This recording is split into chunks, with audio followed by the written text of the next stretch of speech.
प्रिय विद्यार्थी, हम पढ़ रहे हैं व्यवसाय अध्ययन कक्षा 12। इसमें हम नियोजन जो हम पहले समझ चुके हैं उसी को आगे बढ़ाते हैं। अब नियोजन की प्रक्रिया या विधि को हम समझते हैं कि नियोजन की प्रक्रिया या विधि किस प्रकार से हो सकती है। नियोजन की प्रक्रिया या विधि को समझने के लिए हम देखें कि यहाँ पर हमें एक आरोह फ्लो चार्ट दिया हुआ है। इस फ्लो चार्ट में देखिए नियोजन की प्रक्रिया या विधि। नियोजन की प्रक्रिया मतलब किसी भी कार्य को करने का एक जो प्रक्रिया या तरीका होता है वो विधि होती है। इसमें सबसे पहले हम जब हैं लक्ष्यों एवं उद्देश्यों का निर्धारण। सबसे पहले हम लक्ष्य, जो भी हम कार्य कर रहे हैं जिसके लिए हम योजना बना रहे हैं, तो उसका उद्देश्य या लक्ष्य निश्चित करना सबसे पहला कार्य होता है। दूसरा उसमें आता है सीमाएं निर्धारित करना। हम अपने लक्ष्य को प्राप्त करने के लिए किन सीमाओं तक कार्य करेंगे, वो सीमाएं, लिमिटेशंस हमारी क्या होगी, वो हम तय कर लेते हैं।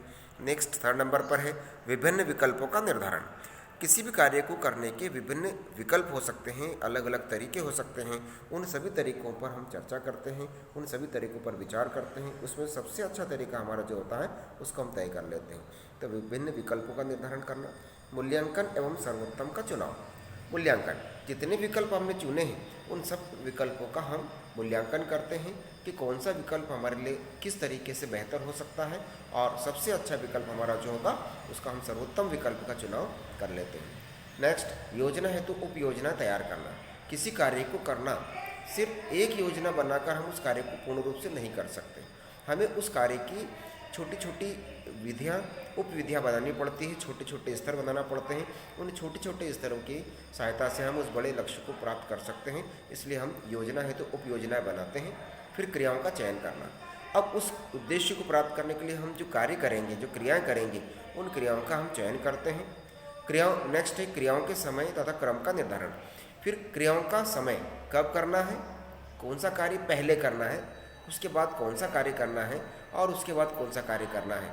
इस प्रकार की क्रियाएं, समय और उनके कार्य का हम निर्धारण कर लेते हैं, क्रम का निर्धारण कर लेते हैं। फिर कर्मचारियों में सहयोग की भावना।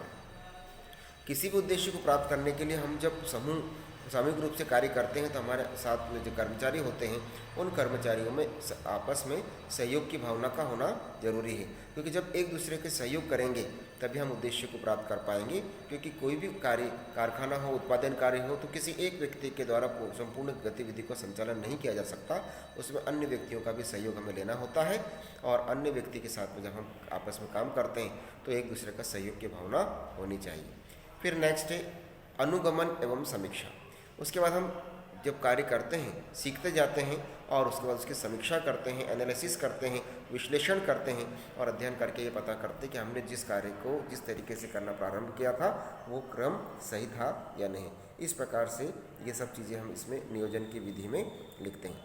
यही इन्हीं जो फ्लो चार्ट में हमने अभी समझा है पॉइंट्स को, यही पॉइंट्स आपको यहाँ डिटेल में दिए हुए हैं। इन्हें आप लोग अपनी कॉपी में लिखें, और इस प्रकार से ये सब आएगा। लिख लें, ठीक। ये नियोजन